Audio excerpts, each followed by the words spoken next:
Hey, good afternoon from Disney Springs. I wanted to have a conversation today about a personal matter to me, but I also want to talk about some changes that I'm going to be making personally going forward on this channel and explaining the reasons why. So recently I had some angina, which if you are unfamiliar with that, is just basically a generalized term for chest pain. It was mild to moderate. So I went to my doctor and I said, what is this and what do I do? So he told me about a test that's available called a coronary artery calcium score. And so I went and had that done. It came back, it was not great. And so they immediately sent me for some more tests. They told me that, based on what that showed, I had a 70% blockage in my LAD, which is the widowmaker artery in your heart. I have not always done the best at treating my body the best. I eat what I want and had very little regard sometimes for what it was doing to me. So I had to have a heart cath done, where they go in through in my case, they went in through my radial artery, and they put a catheter in and then slide a wire in to those arteries so that they can inject dye and get a better idea of what's actually going on. When they got in there, they said, okay, so it turns out it's not quite as bad as we thought it was based on the original scan, and it's probably closer to 40% than 70%. So going forward, diet, exercise, and some medication is in your future. I thought that I was going to have open heart surgery, and I've never been so scared in my life. I mean, I was about to say in my adult life, but I don't think I've ever been that scared of anything ever. So I am on a new journey now, and it's a heart healthy journey. I wanted to talk about that so that I can explain going forward why some of these videos are going to change just a little bit. So Jen and I always love to do restaurants on Disney property. We've got a list and we're kind of checking them off one by one. I don't know if we'll ever get through every restaurant on property. There's a lot, but we've done pretty good. But now this whole journey has got me thinking about, what does it look like to be able to eat heart healthy at Disney if you're coming here on a vacation, or if you're just you live here and you still want to do like I do and you want to eat the restaurants. Can you eat heart healthy? I'm committed to this. I'm not going to be perfect. I'm not going to not say I won't ever have a steak or a cheeseburger again. But I'm going to start limiting all those things way down. I'm going to eat mostly a Mediterranean based diet, lots of veggies, lots of fish, lots of shellfish, chicken, and very little red meat or pork. This is new to me because I was a big red meat eater. I just invite you to come along on this journey with me, and if this is something that affects you in your life, then I invite you to continue to watch and engage, because I'm going to try and help you if you're coming here and you're on a heart healthy diet, which I know a lot of people are. Find some places that you might enjoy eating. So tonight, Jen and I are going to a new restaurant for us that we've never eaten at. So we're going to Todd English's Bluezoo. Bluezoo is at the Dolphin Resort. It's been on my list for a long time. It's just pretty low down on my list because I wanted to go where I could get the fried chicken and the steaks. And tonight we're going to a place where I can find some fish or something a little on the lighter side. So if you've never been here to the Swan and Dolphin, it was originally built during the Eisner age of Disney expansion. These two hotels are not Disney owned, but they are on Disney property. There's actually a third now, the Swan Reserve, which is over here. So you've got the Swan behind me, the Dolphin, and then the Swan Reserve. And all of these are Marriott's. I'll put down here, I'll find the answer for sure. There are a good amount of restaurants in between these resorts. One of the things that they do that's really cool, every year they have their own food festival. They have the Swan and Dolphin Food and Wine Classic. And Jen and I were just talking that we're definitely going to have to come see that one of these years. We'll get around to it. It's on the list. So we're going to talk a little bit about Visit Orlando Magical Dining.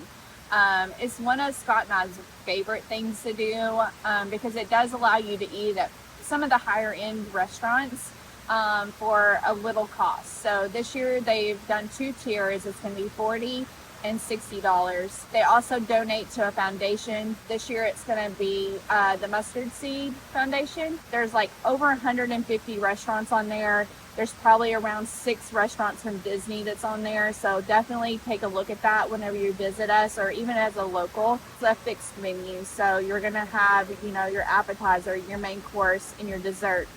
Okay, so we just ordered, there's a 3-course menu. So for our appetizer, you had a choice between a flatbread, a New England clam chowder, or Caesar salad. We both opted for the clam chowder.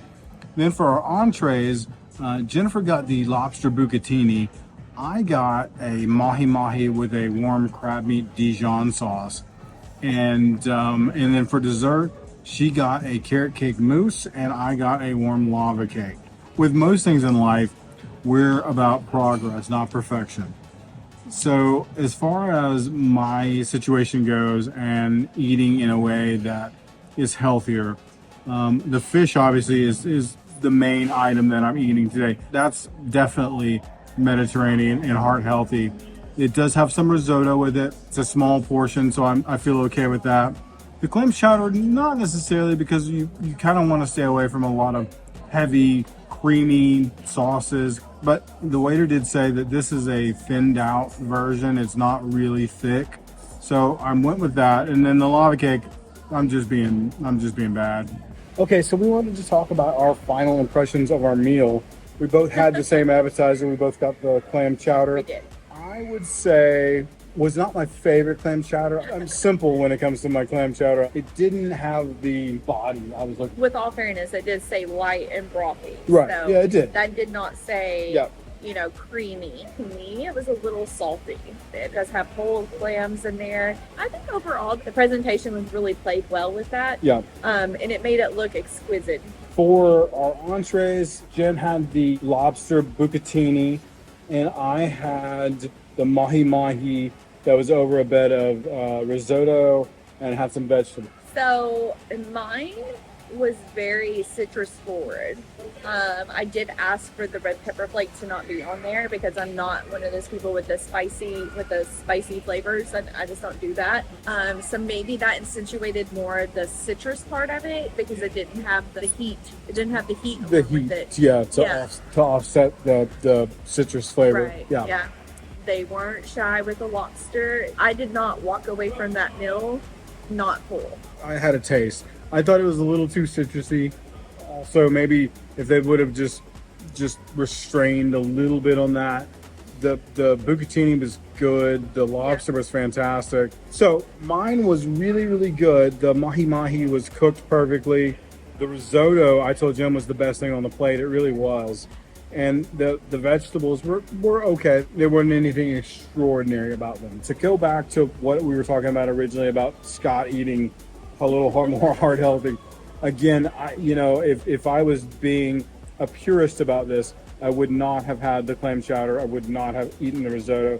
The fish and the vegetables were on the right track. But I feel like as long as I'm making strides in the right direction, it's progress, not perfection.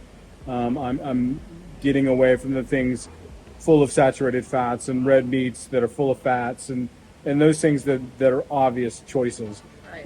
And Jen has been real helpful and supportive and helping me to try and make those right choices. But speaking of right choices, the next course was probably not the right choice at all. It was not the right choice. I had the chocolate lava cake. And Jen, you want to describe what it was that you had? So I had what was called a carrot cake mousse, which is very interesting because, he's like, oh yeah, it's like a carrot cake, but it's deconstructed. And I was like, okay, this ought to be interesting. I'm very curious as to what this is going to look like or taste like whenever it comes out. It was very, very unique. I will say that. Like, it was carrot cake on the bottom, and it kind of had like a white chocolate maybe perhaps that was kind of holding it together at the very bottom, like a very light coating over that. And then it had the actual mousse, and then it had like a I wouldn't say a whipped cream. It wasn't a whipped cream. Maybe a meringue. Yeah, it's like almost like a meringue. Yeah. Yeah, but then like over the entire plate, it had little pieces of like, it had candy carrots on it, which were very different. They were very sweet on the front end, and then towards the end, you got like a cinnamon and a clove. Even Scott said it kind of reminded him of Christmas. Yeah, so. Christmas flavors. Yeah. And then mine was your standard chocolate lava cake. What I think helped that dish, because the lava cake by itself, if you've ever had lava cake, It's just lava it's cake. lava cake. But they had espresso ice cream on the side. Yeah. And when you ate that espresso ice cream with the bitter espresso taste with the sweet chocolate, it was a very balanced flavor, and I really enjoyed the two combined. Yeah, together. I don't think that I would have loved either one of them separately, but it was kind of one of those marriages that made both better. Yeah. So I would say that overall, I really enjoyed this meal. The ambiance of the restaurant is beautiful. They play some weird music that it's like you see this beautiful restaurant and then they're playing loud rock and techno, and I actually said to Scott, I was like, "Are we in a rave right now?" it reminds me of if you've been to Disney and you've ever been to STK. It reminds me of STK, but not nearly as loud. STK is like, at a 10, and this is more like at a 5. Right. So for sure. I didn't not enjoy the music. It just didn't seem to fit the environment. All right, guys. Well, thank you for coming along. There are going to be plenty more of these videos. Like I said, we're gonna continue to bring them to you, and hopefully this is something that you are interested in or have questions about or would like to discuss. I would love to open up the conversation. So please leave us some comments down below. Let us know what you think. And if this is your first time here, please consider liking and subscribing, because we are always making new content. We're always in the parks, and we love to have you along for all of our future content. Guys, we always close out our videos the same way. If never lost, then never found. So go get lost.